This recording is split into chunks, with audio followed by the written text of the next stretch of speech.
Olá a todos vocês. Bom, gente, esse vídeo, como vocês verão, faz parte do curso de Apocalipse que já iniciou. Tinha informado ano passado que eu faria um curso só sobre o livro do Apocalipse. Caso você tenha interesse, vai uma parte aí do conteúdo. Caso você tenha interesse, na descrição do vídeo, só você entrar em contato e fazer a sua inscrição, tá certo? Muito obrigado, até a próxima e tchau, tchau. Apocalipse 11. Bom, quem faltou na aula, então nós colocamos que diz que uma das testemunhas poderia ser Elias, Enoque, poderia ser Elias e Moisés, poderia ser João Batista e Jesus.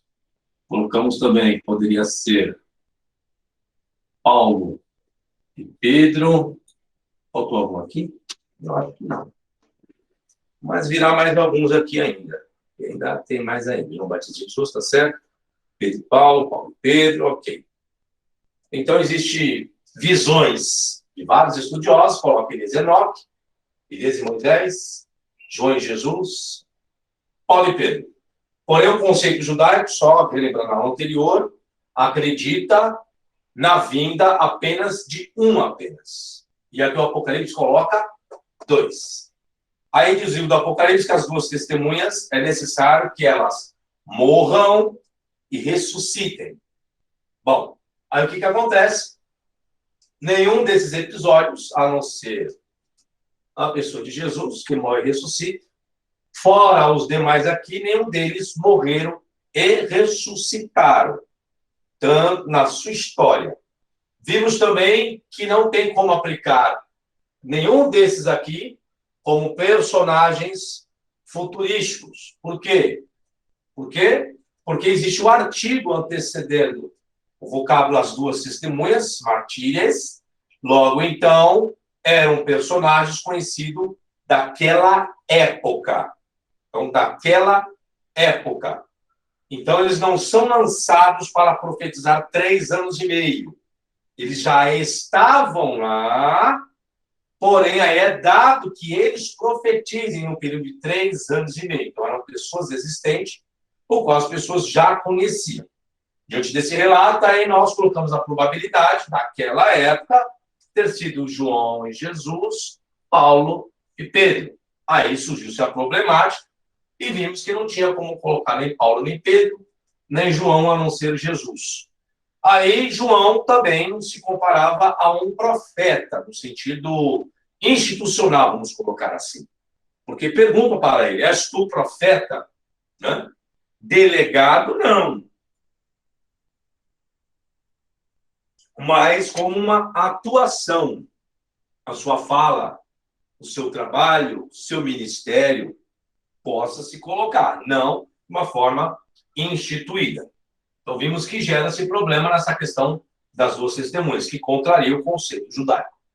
Aí diz que tem que morrer. Aí a maioria defende, tem que ser Elias e Enoque, porque, segundo o registro bíblico lá, ambos não provaram a morte. Outros colocam Elias e Moisés, porque é uma característica muito interessante pela atuação de ambos. Mas também ele foge muito da realidade, porque ele tem que contrariar o texto, a estrutura dele, de que coloca que era alguém conhecido, e aí desconstrói tudo. Aí existe um paralelo, para reforçar uma dessas ideias, que é um paralelo, que eu vou colocar aqui, entre o livro do Apocalipse junto, em paralelo, com o Apocalipse de Elias. Eu falei isso na aula passada? Falei? Senhores? Alguém pode me responder, por favor? Não, acho que não, professor. Eu cheguei a citar e disse, vamos chegar lá. Tá. Aí nós temos Apocalipse junto com o paralelo com Apocalipse de Elias. Vou compartilhar a tela e quando compartilhar, os senhores me avisem, por favor. Olha o compartilhamento de tela. Compartilhou aí, senhores? Sim, chegou. Tá. Embora o Apocalipse copta de Elias seja de data incerta, alguns colocam de 150 a 275. Porém, deixa eu ver aqui.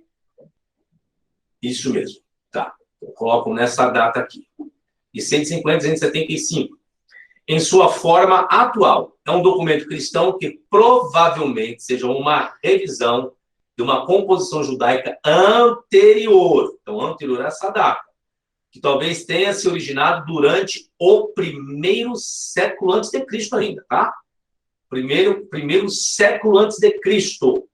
Não estou colocando o primeiro século depois de Cristo, não. Primeiro século antes de Cristo. Existe em grego um texto fragmentário e duas citações. É claro que o Apocalipse de Elias e Apocalipse são dependentes de uma fonte anterior. Os paralelos e diferenças são indicados nos seguintes resumos abaixo. Vamos lá.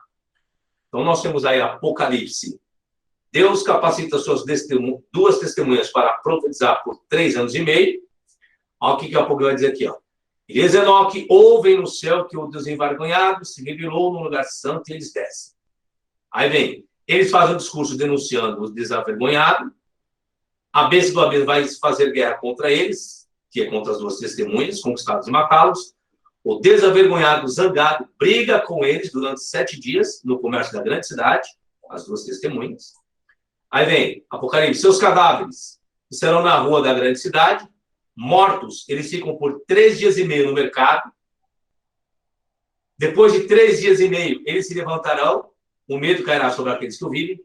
No 4º dia, eles se levantarão e denunciarão novamente o desavergonhado.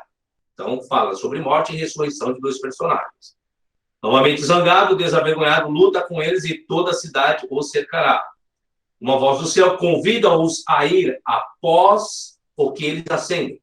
Naquele dia eles gritarão para o céu enquanto brilham, e todas as pessoas do mundo o verão. Naquela hora, um grande terremoto destrói 1/10 da cidade e mata 7.000. Os demais dão glória a Deus. Então, existe uma referência que as pessoas colocam um paralelo entre o livro do Apocalipse juntamente com esse livro do profeta, do Apocalipse de Elias. A narrativa começa com 2 dignatários israelitas no céu, onde eles foram arrebatados de acordo com o Antigo Testamento e a tradição judaica. E eles só aparecem através de uma descida do céu depois de aprenderem que o adversário escatológico se revelou em Jerusalém, presumivelmente no templo.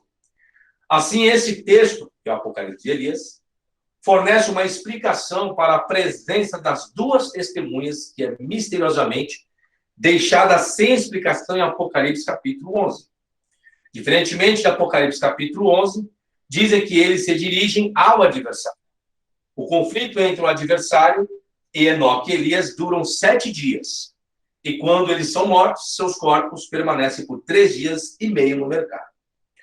Como em Apocalipse capítulo 11, eles são ressuscitados, eles, novamente, denunciam o adversário em um discurso. E desta vez, o adversário e a população da cidade o cercam, sem dúvida, pretendendo acabar com eles novamente. Eles gritam para o céu, ao contrário do Apocalipse capítulo 11, versículo 12, onde as 2 testemunhas são dirigidas por uma voz celestial, implicitamente para a assistência divina. Essa assistência é aparentemente providenciada, pois eles assumem uma aparência brilhante e glorificada, é visto que todas as pessoas no mundo podem vê-los. Eles aparentemente ascendem ao céu. Embora haja uma semelhança básica entre esses 2 textos, a única instância clara de dependência do Apocalipse de Elias, capítulo 4, versículo 7 ao 19, com Apocalipse, capítulo 11, versículo 13 ao 13, é o mercado da grande cidade, onde eles estão mortos por 3 dias e meio. Em Apocalipse, capítulo 11, versículo 7 ao 9, a fera luta e mata as 2 testemunhas, e seus cadáveres ficam na rua da grande cidade por 3 dias e meio também. É provável, no entanto, que essa semelhança seja baseada em uma revisão cristã posterior de uma fonte judaica anterior. E para concluirmos essa questão das duas testemunhas, surge-se uma outra testemunha. As pessoas colocam que foram Zorobabel e Josué. Já tinha ouvido falar dessas duas? Alguém? Acho que sim, da questão das duas oliveiras. Isso. Lá em Zacarias. Havia uma expectativa judaica inicial de duas figuras messiânicas. Um Messias sacerdotal, de Arão, e um Messias davídico, de Israel. Com base nas duas figuras, em Zacarias 3:4, 3:4, 6:9. Zorobabel, o herdeiro davídico, e Josué, o sumo sacerdote. Os zelotes, estudiosos propuseram que Apocalipse 11 era um fragmento de uma profecia dos zelotes das semanas antes da queda de Jerusalém, 70 depois de Cristo, expressando a crença de que os romanos tomariam a cidade e a corte do templo, mas seria incapaz de penetrar as partes internas do templo, que eram mantidas pelos próprios zelotes. Esta proposta foi aceita por muitos outros estudiosos, que as duas testemunhas teriam que ser dentre os zelotes. A proposta é baseada, em parte, na obra de José, sobre a intensa atividade profética durante as últimas semanas e meses da guerra que houve em Jerusalém. Eles deviam sua destruição a um falso profeta, que naquele dia havia proclamado ao povo da cidade que Deus lhes ordenara que fossem à corte do templo para receber lá os sinais de sua libertação. Numerosos profetas, na verdade, estavam nesse período subjugados pelos tiranos para iludir o povo, ordenando-lhes que esperassem a ajuda de Deus, a fim de que as deserções pudessem ser detidas e que aqueles que estivessem acima do medo e preocupação pudessem ser encorajados pela esperança. Como resultado desta profecia, e talvez de outras semelhantes, há cerca de 6.000 judeus esperaram nas cortes internas do templo na expectativa da intervenção divina, mas todos foram mortos pelos romanos ou morreram no incêndio. Ou seja, em outras palavras, já coloquei, não são duas testemunhas. Mas um outro conceito que coloca é que é um grupo coletivo, que aí, historicamente, segundo o registro de Joséfo, esses profetas, dentre os zelotes, começam a profetizar, começam a proferir. E o que ocorre? Todos acabam morrendo. Então, existe 6 questões, ou 6 formas de entender a testemunha do Apocalipse, tá? Aí diz a questão, aqui no livro do Apocalipse, essa questão das duas testemunhas. Queria saber, assim, não poderia representar, não sei, né? Não sei se eu estou sabendo falar. A lei e os profetas, pode-se representar as duas testemunhas, porque referente à lei, as duas testemunhas, aos profetas, no caso, referindo a Elias, né? E a lei referindo-se a Moisés. Está falando aqui? Esses dois? A lei e os profetas. Aí, vamos lá. Vamos colocar esse conceito, vai. Elias e Moisés, Elias representando os profetas, Moisés a lei, certo? Isso. Aí vem uma pergunta. Quando é que a profecia morre e quando é que a lei morre? Porque as duas testemunhas, elas têm que morrer. Como que se interpreta isso agora? Como a lei e os profetas morrendo? Não seria como que eu posso dizer, na transição da graça? Não sei, né? Estou dando uma ideia, né? Não, vamos entender. Só que a graça, ela tirou a lei e os profetas fora? Não tirou. Não tirou. Ok? Porque veja bem. Isso. Vamos lá, vamos entender esse conceito aí. Jesus veio. Jesus é a própria graça, certo? Correto. Ok? Jesus é a própria graça. Jesus, em algum momento, sendo ele a graça, ele disse que a lei teria que ser abolida e os profetas também. Não falou isso. Ok? Por isso que eu falo que quando a gente começa a pensar, a gente, lógico, são probabilidades que várias pessoas colocaram. É a mesma coisa. É a mesma coisa. Quando chegar lá em Lucas também 16, Lucas 16, não. Na transfiguração, diz que aparece Elias e Moisés. Entendi. Aí dizem, né? Mas é bom que estejamos aqui fazendo uma tenda, uma para ti, uma para Moisés, uma para Elias.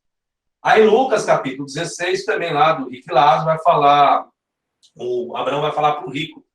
Abraão, manda que Lázaro molhe o dedo na água, refresca a minha língua, que eu estou atormentado nessa chama. E mande que alguém vá até a casa dos meus irmãos, para que eles não venham para esse lugar de tormento. Aí Abraão fala, eles, seus irmãos, têm Moisés e os profetas, que ouçam-nos. Então, quando chega assim no Novo Testamento, se vê a lei, ela continua ainda. Tanto que, após a ascensão de Jesus, vemos os discípulos escrevendo carta para dar na mão de Paulo, para que vão até em Antioquia, para que as pessoas ainda guardem alguns rudimentos da lei.